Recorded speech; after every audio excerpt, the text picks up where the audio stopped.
Donald Trump, the business mindset of scale, risk, and relentless vision.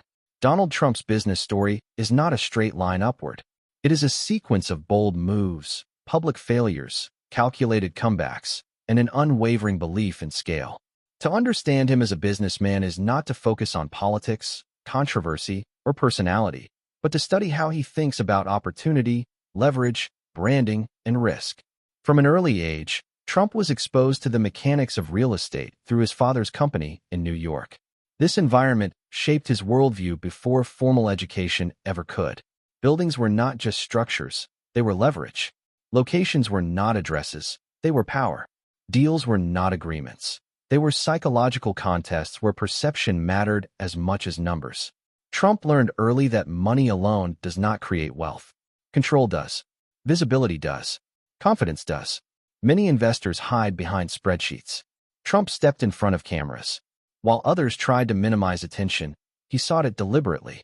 He understood something many business minds resist. In certain industries, perception precedes reality. He entered Manhattan real estate at a time when the city was financially distressed. Most investors saw decay and risk. Trump saw asymmetry.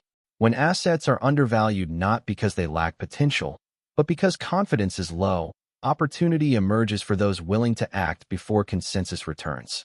His early projects relied less on cash reserves and more on negotiation, government incentives, and timing. He traded certainty for upside. This approach defined his business identity. Trump did not wait until conditions were perfect. He moved when others hesitated. He understood that in competitive markets, speed is often more valuable than precision. Being first, loud, and decisive can outweigh being cautious and technically correct. One of Trump's most defining strengths was his understanding of branding.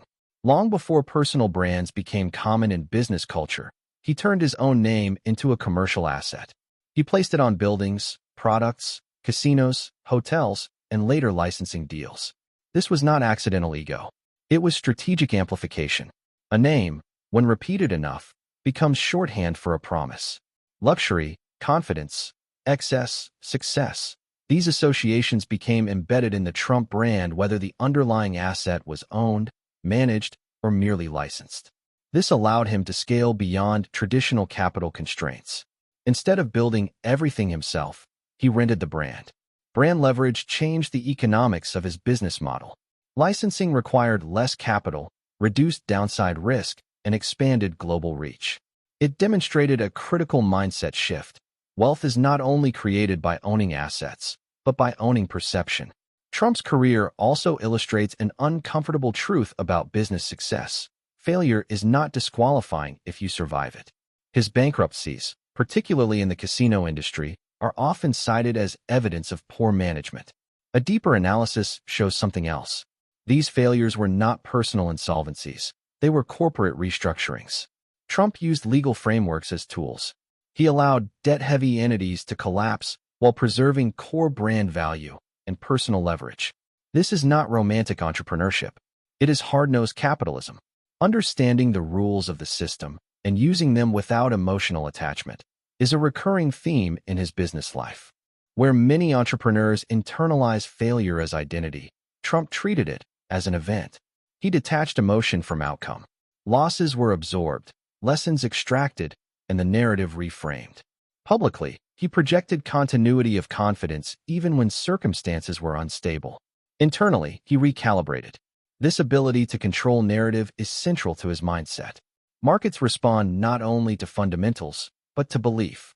Investors, partners, and customers are influenced by certainty. Trump consistently communicated certainty, sometimes beyond what data alone could justify. This was not ignorance of risk, but a deliberate stance toward it.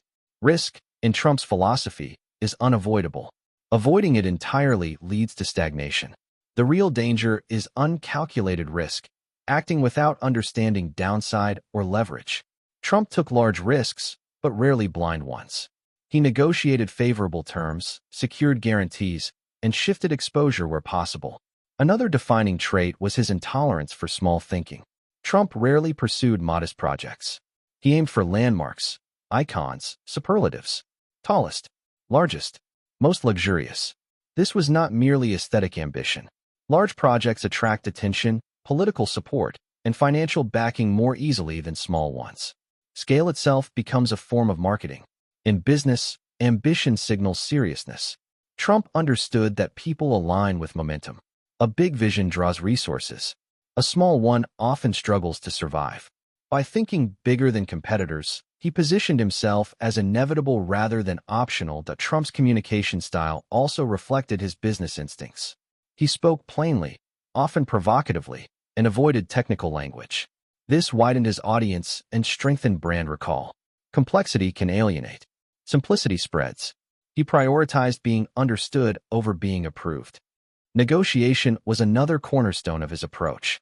Trump treated every deal as flexible until finalized.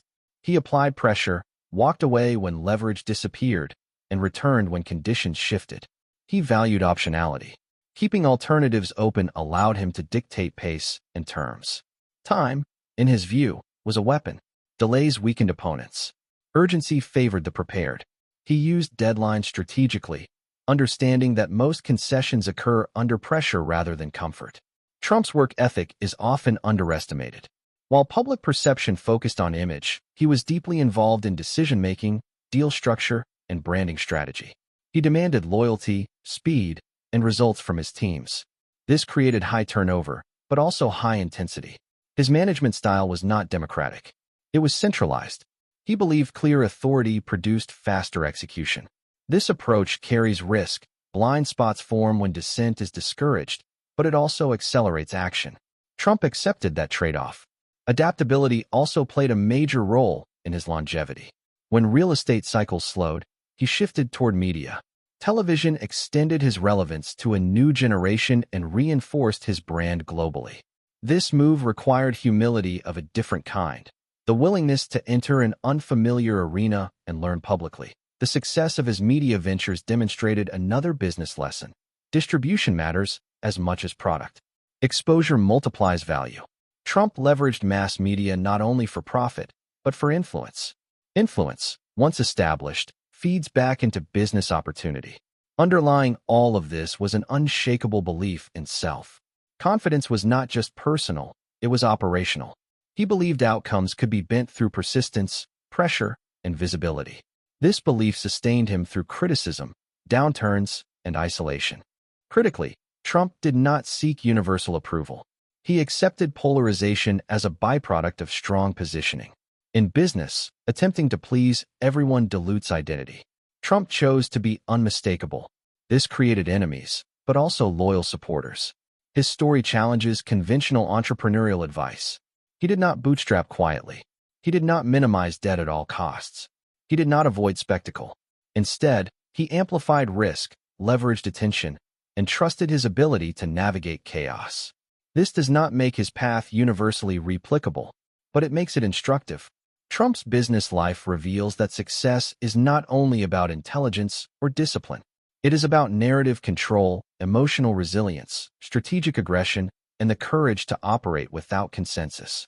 In the end, Trump's legacy as a businessman is not defined by any single building, deal, or brand extension. It is defined by a mindset, one that treats business as a psychological arena as much as a financial one, where perception is shaped, pressure is applied, and confidence is weaponized.